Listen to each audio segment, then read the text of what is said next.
Yesterday, some of us heard from my colleague Richard Shrapnel on strategy. And one of the things that he talked about on strategy was that strategy is not something we do every 5 years and then put on the shelf for the next 5 years. Strategy lives every day. And as bus operators or suppliers to the industry, we make numerous strategic decisions. So we select a particular type of fleet because we believe it to be better quality or that will provide us with lower operating costs. We may roll out driver training in order to improve our customer service, or we invest in new systems to improve service delivery and efficiency. As a bus operator, you make numerous strategic decisions, and the question is, what does performance measurement have to do with strategy, and why do we need to measure performance? There's some simple reasons for this. Firstly, measuring performance supports the implementation and execution of strategy. So it tells us how are we actually going with implementing these strategic decisions, and are those strategic decisions having the results that we expected? More than that though, performance measurement should drive actions for managers by linking the measures to the day-to-day activities to the strategies of your business. Secondly, organisations who effectively measure their performance actually achieve superior results. Now, this might sound intuitive to some of you, and it's actually proven by numerous studies. And thirdly, measures are embedded in bus contracts. And we all know this. Yesterday, there was a question at the Queensland update to the Assistant Minister of Transport and Main Roads about the pendulum of risk and whether that had swung too far towards the operators or whether it might swing too far towards operators. Right around Australia, we've got different levels of KPIs built into bus contracts, and some of these are tied to financial penalties. If we think about the most recent tendered Sydney Metropolitan contracts and the negotiated outer metropolitan contracts, you've got 23 KPIs built into these contracts. 9 of them are actually linked to financial penalties and can be quite severe. And if we look at some of the things that are included, some of the performance measures, we're looking at things like on-time running, missed trips, customer complaints, passenger satisfaction, vehicle maintenance, passenger growth, and driver courtesy. Now, if we just forget for the moment that these things are actually built into our contract, and when I look at that list, I think these are things that I want to be measuring in the business anyway and managing the performance of. The fact that they're built into our contracts and we can potentially be financially penalised is just an added reason that we need to be measuring performance effectively.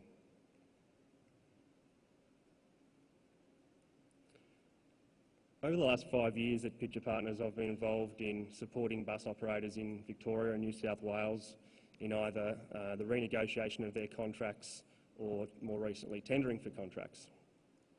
And through that work, we use financial measures to assess the competitiveness of the bid and the viability of the bid. And I'll talk about some of those financial measures later. But what I really wanted to let you understand about those financial measures is that when you're using them in your businesses from day to day to manage the business, that they're actually telling us about our past performance. They're not telling us about what we need to do to improve performance in the future. So if we think about a couple of simple financial measures, like our cost per kilometre, or maybe the amount of overtime we paid last month, these are really important measures. We want to be capturing them and understanding them to manage the business. But both of those measures look backwards. They tell us what we've done, and they give us an indication of how we have performed. What they don't do is tell us what we need to do in order to improve performance. And I'd like to distinguish in this presentation between those measures that look backwards and tell us how we have performed, and those measures that look forwards and tell us what we need to do to improve performance. I'd also like to look at going beyond financial measures, so considering measures of other aspects of our business, whether it be our customer or our employees. And really the point of my presentation is not to tell you explicitly what you need to be measuring in your businesses or what you should be measuring, but is to talk to you about some of the key concepts of performance measurement and take you through a structure to help you identify the right measures for your business. So with that in mind, I'm just going to spend the first 10 or 15 minutes going through some key concepts, and then I'm going to take you through, as I said, a process to help you identify measures within your businesses. And I should just mention, as with yesterday's strategy session, there will be a booklet made available to all delegates in the coming weeks that goes into in more detail these concepts that we're talking about, and we'll have templates that will help you work through performance measurement. So just talking through some of the key concepts. I mentioned backwards-looking and forwards-looking performance measures. So our backwards-looking measures, they tell us what we've done. They give us an indication of how we are performing, but they don't tell us what we need to do to improve performance. And this is what our forward-looking measures do. And I'm going to drill into these two things a little bit more. You may have heard the term or read about the terms KPIs, key performance indicators, and KRIs, key results indicators.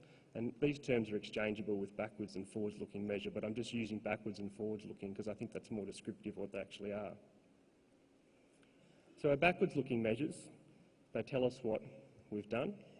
They've got a couple of attributes which distinguish them. First of all, they tend to be the result of many actions.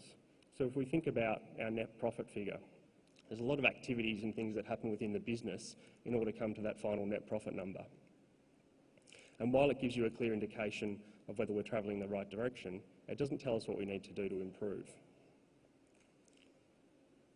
So if we look at a couple of examples of backward-looking measures, we've got return on equity, gives us an idea of our profitability. Sales per month, we want to be comparing to our budgets. Our cost per kilometre gives us an idea of our operational efficiency. And our overtime hours last month, we want to be comparing to roster. Now, if you look at those examples, they all come from many different activities within the business. And while they give us an idea of how we have performed, they don't tell us what we need to do to improve performance. That's what our forward-looking measures do. So our forward-looking measures focus on aspects of performance that are most critical to the current and future success of the business. And again, they've got a couple of attributes. They tend to be non-financial, that is, they're not expressed in dollars. They tend to be measured more frequently, so they might even be looked at daily or weekly. And most importantly, they tend to be very simple. So any staff members looking at these forward-looking measures should be understand what the measure is, what it means, and what a corrective action might be. If we look at some examples of forward-looking measures from the industry, we've got major fleet services scheduled for next month. Gives us an idea if we're on track with our maintenance program. Safety initiatives scheduled next month. Gives us an idea if we're sustaining and improving on our workplace health and safety. Cost reduction initiatives. Gives us an idea if we're improving on our profitability and cost efficiency. And charter bookings next month, giving us an idea of whether we're sustaining and growing our revenue base. And again, if you look at all those things, they're all non-financial measures and they're all very simple. So I think staff members could look at those things and understand what they are and, more importantly, what I might need to do if one of those measures wasn't looking so good. And while they are very simple, it's really just a matter of tracking these key activities through our business and making sure they happen. Or to use the old saying, what gets measured gets managed. If I can use the analogy of a sports team to draw out the difference between our backward and our forward-looking measures. So the president or the CEO of a sports team is going to be interested in the high-level statistics. They're interested in the total wins of the team and the trophies in the cabinet. Our coaching staff, which are more like our managers, they're going to be interested in the more detailed and advanced statistics, which tell us about performance. So if we think about a football or a rugby team, which is perhaps ranked as one of the lowest for tackling in the league, the coaching staff are going to be interested firstly in looking at those detailed statistics on maybe tackles per game or tackling effectiveness, the backwards-looking measures. But they're also going to be more interested in the forward-looking measures. So how many tackling training sessions do I actually have booked over the next fortnight? How am I going to improve on my performance? So our president and our board are interested in those high-level, backward-looking measures, whereas our coaching staff, yes, they're interested in our backward-looking measures to understand how we have performed, but they're more interested in the forward-looking measures which help them understand how they're going to improve performance. I'll just move on to the next concept of critical success factors. These are the issues and aspects of your business that are most critical to the success of that business. And if we think about the businesses you work in or your own, I'm sure you can think of many, many factors and aspects and issues that contribute to the success of that business. You might be able to think of 30 or 40 or 50. But the challenge is drilling down on those most important aspects of success. And the reason we want to identify these for performance measurement is this is what we want to build our performance measures around. So if I think about the bus industry, some examples of critical success factors might be scheduling, driver training, repairs and maintenance, and on-time running. If I think about a supplier to the industry, our critical success factors might be manufacturing excellence, product innovation, and customer service. I can just use the example of a distribution company. So the CEO of a distribution company recognised that a critical success factor for his business was that trucks were being filled as close to capacity before going out. And he had the situation where that wasn't occurring and large trucks were going out underloaded. And the reason for this was that the dispatch managers were focused on delivering in full and on time. They didn't have any awareness of the utilisation of the vehicles. So what he did was he put a measure in place in order to impact on their behaviour. So each morning he got a list of trucks that had gone out the previous day underweight. And then he called the dispatch manager that was responsible for each of these trucks and said, tell me the activities that you went through to determine whether any of those deliveries could have been on a previous or later truck and still met the customer's requirements. Of course, they hadn't done this, but when they started to do this, they found that there was deliveries that they could shift. And through this, they were able to improve their utilisation and impact on profitability. So you've got an example there where the CEO has recognised that there's a critical success factor in the business that isn't being focused on, and he's implemented a performance measure which has changed the behaviour of the distribution managers because they didn't want to get a call from the CEO.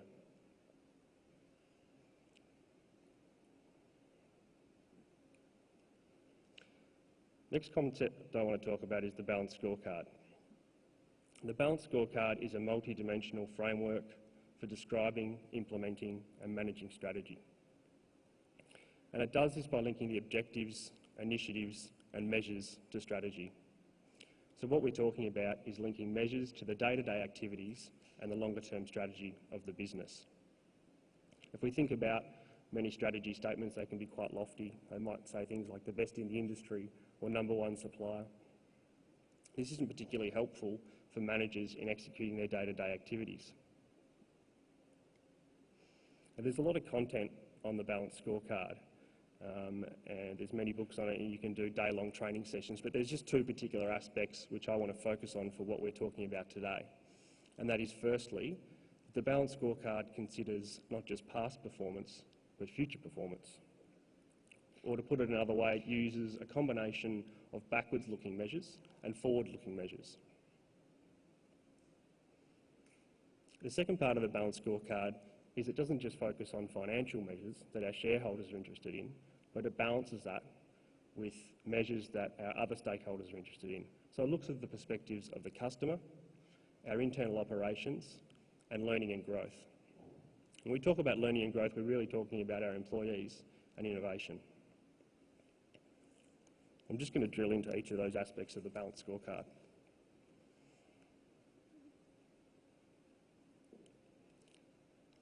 So the first aspect of the balanced scorecard is our financial perspective.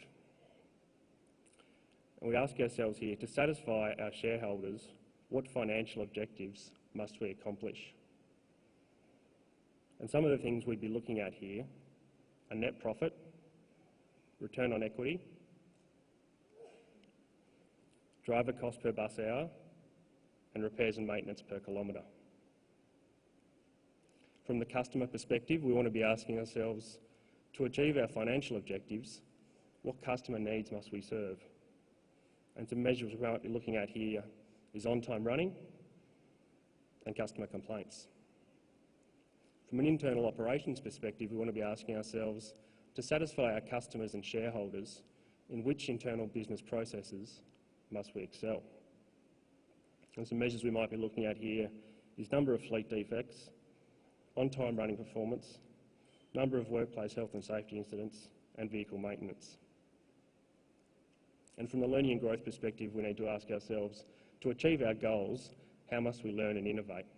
And some measures we might be looking at here are training sessions next month, employee satisfaction, staff turnover, and initiatives identified through the staff suggestion program.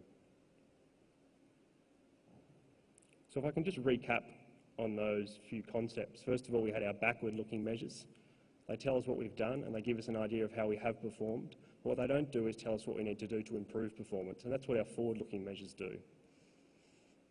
We have our critical success factors, which focus on the most important issues and aspects of our businesses, and we really want to focus in these things for performance measurement, because that's what we want to build our measures around. And finally, the balanced scorecard, a performance measurement and management system which uses a combination of our backward and forward-looking measures, as well as balancing our financial metrics, which our shareholders are interested in, with other measures that our other stakeholders, such as our customers and our employees, want to look at. What I'd like to do now is take you through a 4-step process to help you identify measures for your businesses. And as I go through this, I'm going to use the example of a bus operator. And when I was going through this, I was probably thinking about a bus operator who has 50 or 100 buses. Their main source of revenue is a government contract, and perhaps they've got some charter as well. So the first thing we want to do, the first step, is to identify those critical success factors. I'm going to take you through a process for doing that. Once we've identified them, we want to test, are these actually the most important things? Have we missed anything? So once you've identified them and tested them, we then want to break each of those critical success factors down into smaller chunks. And the reason we're going to do that, as you'll see, is because that's going to help make it easier for us to brainstorm performance measures around those critical success factors. So the first thing we're doing is identifying our critical success factors. And the way we're going to do this is by listing down all those success factors that we're aware of in the business. And this is going to come pretty easily to us. But we should also be thinking about what's changing in our business environment. What are the trends in the economy, politically, environmentally and technologically? What are our customers' expectations? How are these likely to change in the future? What's the financial position of the business? And what's our existing culture? And how are these things going to impact on what our critical success factors might be moving forward? And what we want to do is just get all these success factors down. And you can do this on a whiteboard or some butcher's paper, and you might use a template like this. And the example I've got, as I said, I've used a bus operator, and I've just identified 12 success factors which I think are probably common to bus operators. And there's obviously going to be a lot more than this which you can identify, but I'm just keeping it to these dozen. So I've got things like efficient rostering, workplace health and safety, continuous improvement, improved on-time running, increased patronage, driver training, having a maintained and clean fleet, employee satisfaction, cost reduction, technology and innovation, customer satisfaction, and fleet utilisation. Now, if these are all of our success factors within the business, we then want to go through and identify what are the most important, what are those critical success factors. And one way we can do this is by mapping the relationships to all these success factors. And the way we're going to do that, or a way we can do that, is to take our success factors, and I've highlighted driver training here, and actually map out the relationships to the other success factors. So what we're doing is we're saying If we were to actually achieve some kind of, if we were to do our driver training better in some way, whether it's by doing it more often or targeting it at the specific drivers, if we were to improve on our driver training, what kind of impacts might we expect to see on the other areas of our business? We might see improvements in workplace health and safety. We might see increased patronage, improved on-time running. We may see increases in employee satisfaction, maybe customer satisfaction, or we might see some cost reduction. If we could improve on our driver training, we may see benefits in some of these other areas of our business. So what you need to do is, I've highlighted driver training, but you need to go through each of your success factors and draw out these relationships. And once you've done that, you're going to have something that looks a little bit like this. Pretty messy. Now, there's easier ways of doing this. You could do it in Microsoft Excel, and I'll provide templates for that in our booklet. But I just wanted to show this because I think it gives a good picture of what we're trying to do. So once we've gone through and we've mapped all the relationships of our success factors, we then need to look at each success factor and count the number of arrows leading away from it. And those with the most number of arrows are those success factors which impact most on other parts of the business. We're going to say we think these are our critical success factors. So going back to my example, we've mapped out our relationships and we've identified, okay, we've got 4 critical success factors. We think that having a culture of continuous improvement, improved on-time running, driver training, and having a maintained and clean fleet are our critical success factors. We want to build our performance measures around these. Before we go ahead and do that, we just want to test that these are actually the right things to be looking at. And one way to do that is to check those critical success factors off against a balanced scorecard. So we take each of our critical success factors and we look at the perspectives of the balanced scorecard, our financial perspective, our customer, learning and growth, and internal process. And we tick them off. So do we think that driver training is going to have an impact on us financially, our customers, learning and growth, and internal process? And we go through that. And we would expect to see that these critical success factors are ticking off in at least 2 and probably 3 of each of those perspectives. And if it's not, I'd be questioning whether it's actually a critical success factor. We also want to be making sure we're covering off on all areas of the balanced scorecard. So if we haven't covered off on learning and growth or internal process, we might need to look at adding a performance measure, a critical success factor, sorry. Another way you might test your critical success factors is against your actual strategy. So we've identified what our critical success factors are. We've tested them and we're happy that these are the right things and we're not missing anything. The next thing we're going to do is we're going to take individually each of those critical success factors and we're just going to break them down into some smaller chunks. And the reason we're doing that is it's going to make it easier for us to brainstorm our performance measures. Now, I've used the example of the critical success factor of on-time running. And I've broken it into 2 aspects, being that of the driver and that of the bus. Now, we're probably going to have other aspects to on-time running, certainly scheduling, but I'm just going to stick with the driver and the bus for this example. And the next thing we want to do is to brainstorm some performance measures that are going to help us understand our on-time running. This is probably the hardest part of the process. And when you're going through it, you want to be coming up with not just backward-looking measures, but also those forward-looking measures that give you an indication of how you can improve performance. And the reason, I think, why that is challenging, you'll find when you go to do this, those backward-looking measures are a lot more intuitive, whereas the forward-looking measures can be harder to come up with. And I think that's for a few reasons. Firstly, we've got access to a lot more historical data, and we're used to thinking in that way. But you can ask yourself a couple of questions which will help you come up with these measures. So if I look at on-time running and I look at the driver and the bus and I ask myself, as a manager, what do I need to be doing with those 2 aspects of on-time running performance in order to give the driver and the bus the greatest chance of meeting on-time running or improving on-time running? So what do I need to be doing, and can I put a measure around that? You can also ask yourself, okay, what do I need to be doing? What's going to stop me from achieving that? What's going to block me from achieving that? And can I put a measure around that? And I'll talk through how that works now. So I've got some examples of performance measures I've come up with using this process.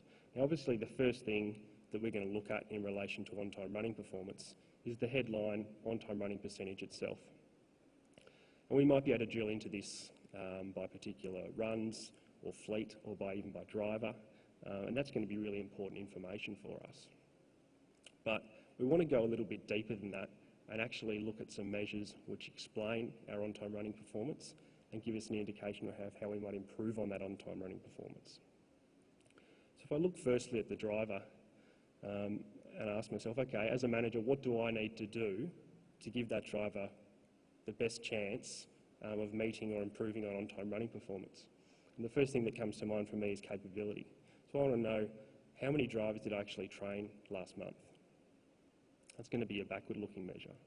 In terms of a forward-looking measure, can we actually identify our drivers who most need training? Is there drivers that are having problems with on-time running performance? Is there a particular driving skill? Is there behavioural issues? Are they not good at dealing with customers and that's having impacts on on-time running performance?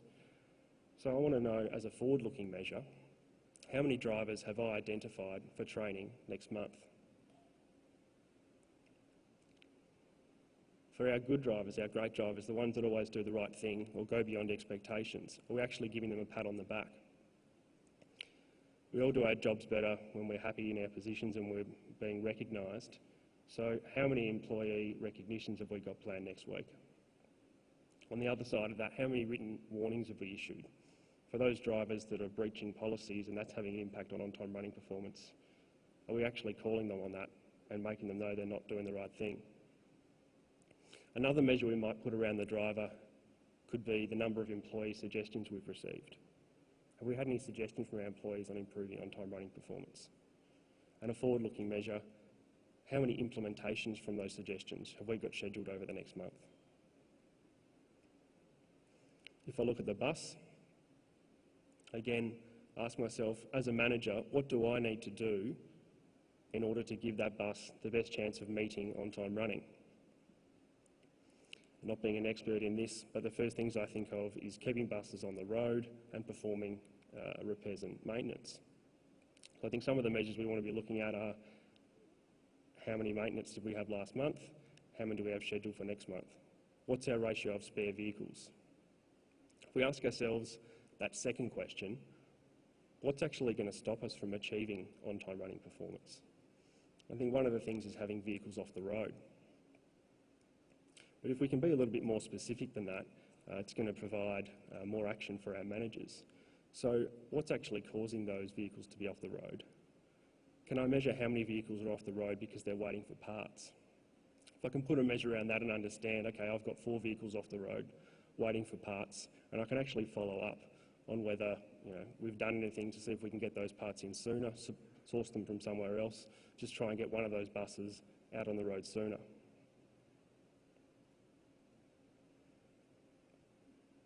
So there's a range of examples of performance measures we've come up with using that process, and you can see in blue we've got a mixture of measures that look at the past, our backward-looking measures, and measures that focus on our current and future performance, our forward-looking measures. I've just looked at on-time running performance here. What you then need to go is through your other critical success factors that we've identified and go through the same process of coming up with those measures. And from this, I think you'll see that there's a little bit of crossover. So you'll come up with similar or even the same measures for some of your different critical success factors. And this is okay. I think it's really just giving us an idea that those particular measures are actually quite important. So I can just summarise what we've just done here. The first thing we did was try and identify our critical success factors, and we did this by listing down all the success factors within the business. We then mapped out the relationships, and this helped us identify what were the most critical success factors that we wanted to focus on for our performance measurement. Once we'd done that, before we moved on and applied measures to them, we actually just wanted to check that these were the right things. So we ticked that off against our balanced scorecard and made sure they were the right things and that we weren't missing anything. And then using our example of on-time running, we broke our critical success factor down into some smaller chunks.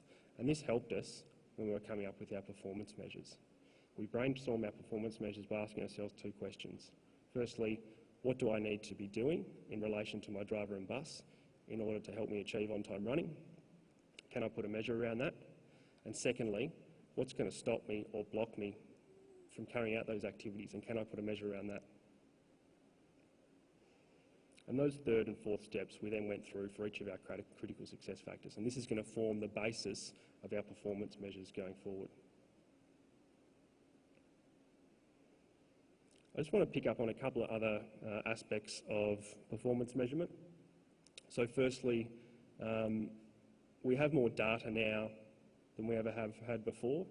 And Anders talked about this, this isn't just specific to the bus industry. We've got businesses like Netflix who are making the most of that data, and plenty of businesses are probably a bit confused and not sure what to do with it. I'm sure this is similar to the bus industry. Even if we think about systems like P-tips, we've got operators that are using that data to the best of its ability and probably some who aren't. I think it's a challenge for us to really use the data that we have available to us now to drive performance.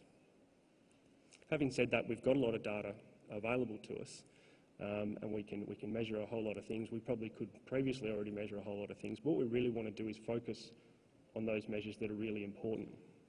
And we partly address this by looking at in our process our critical success factors and really trying to build our measures around those things that matter most. Because if you can focus on them and not waste your time on measures that either don't matter or that you can't control. Another point on performance measures is just to be conscious of some of the unintended behaviours that can be driven out of measures, and I've heard this referred to as the dark side of measures. So often when we put a performance measure in place, we've got a specific purpose, or we're trying to drive a specific behaviour. Or we can find that it can actually drive a different behaviour which we didn't expect, which can have negative consequences. So a simple example in the bus industry might be that we choose to measure our fuel consumption by driver, and then we either report that back to our drivers, or we somehow reward them on this basis, or perhaps we provide training to those with poor fuel consumption. But regardless, our drivers start to pay attention to this and they change their behaviour, and that's actually what we wanted. But maybe they're paying too much attention to this. Maybe they're just not driving as hard. Maybe they're going to have slower run times and they're just out on the road longer. And maybe those things are actually just eating into any fuel efficiency that we gained. So it's important when you're coming up with these measures for your business to think what some of these negative behaviours could actually be. And you won't always see them, but if you do see them come up when they've been implemented, it's just a matter of adjusting them appropriately. You also need to be engaging the right mix of people within your businesses when you're going through this performance management process. So when you're going through the process of identifying your critical success factors, it's looking at the relationships that are there and coming up with the performance measures. The different people within your organisations are going to see things differently. They're going to have different expertise, and you really need to be engaging, people from your workshop, your drivers, your financial people, anyone with a specific understanding of the business, and that's going to give you the best chance to implement performance measures effectively. And the last point, similar to Richard's yesterday in relation to strategy, is that performance measurement isn't set and forget. And it's not set your measures and just continue to monitor them either. You actually need to come back and look at those measures again. You may need to adjust them for any of the unintended behaviours that might have cropped up, or perhaps your business environment's just changing. If your business environment's changing, maybe those critical success factors are changing, and the measures that you need to build around those critical success factors are changing. So performance measurement needs to be revisited on a periodic basis. I've just got one more slide here which really focuses on financial measures, and I talked about balancing financial measures with other aspects of our businesses. But our financial measures are still very important, and I'll get a lot of questions on these, so I've just got some here. I don't think there'll be any surprises here, but I'll just run through a few.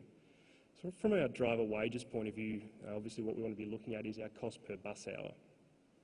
We want to be comparing this to our budgets and our benchmarks and our prior periods, and we want to be understanding not just that total cost per bus hour, but the different components of it. So we're going to have a normal time component, an overtime, and then all of our on costs.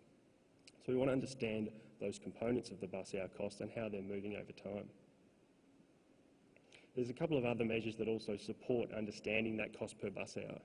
So we can look at our level of unrostered pay, our paid hours over our rostered hours.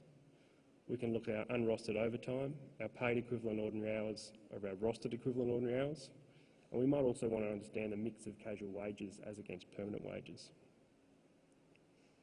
From a mechanics, labour and repairs and maintenance point of view, we really want to be understanding our cost per kilometre. It doesn't need to be any more complicated than that, and some of the supporting measures that help us understand that will be the number of defects and the number of off-road days. From a fuel perspective, again, just cost per kilometre, and the other measures we want to be looking at to support the understanding of changes in that is the average consumption for the period and the average price we pay to our supplier. And if you can verify that average price or the movement in average price to an independent source, that's helpful. From a bus overheads perspective, we really just want to be looking at a cost per bus, and that's going to give us an understanding of what's happening to those registration insurance costs. And our other overheads, including our rent, again, just looking at it on a cost per bus basis. For our fleet, we want to be looking at the total payments that we're making out to our financiers in relation to that fleet, and also the revenue coming in, understanding any gap that's there, but also specifically understanding for new vehicles we purchase, what the gap is on those new vehicles. Because if we are going through a rapid period of growth, we want to understand any cash flow impact before it occurs. I'm going to summarise the points we've been through. First of all, we talked about some of our key concepts, our backward-looking measures and our forward-looking measures. Those backward-looking measures telling us what we've done, how we have performed, but not telling us what we need to do to improve performance, and that's what our forward-looking measures did. We talked about the balanced scorecard, the measurement and management concept that uses a combination of backward-looking measures and forward-looking measures, but also balances the financial measures that our shareholders are interested in with other measures around our customers and employees. We then went through a process for identifying measures within your businesses, and we did this by firstly identifying the critical success factors within the business, testing those critical success factors to making sure these are definitely the things we want to be looking at and we haven't missed anything, and then breaking those critical success factors down into more manageable chunks so that we can effectively brainstorm our performance measures. As I mentioned, we will have a booklet available to all delegates in relation to these concepts and processes. That will go into more detail and also provide some useful templates that will help you work through this. Thank you for listening, and I'll take any questions.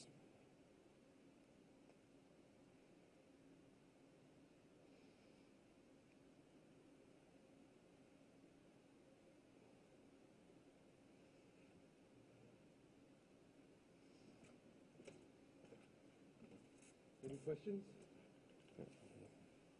Yep. Greg Hand from CavBus Group. I'd like to know, is there a site or anywhere that you can go to get cost price on a bus when you're trying to work out the equity of your fleet?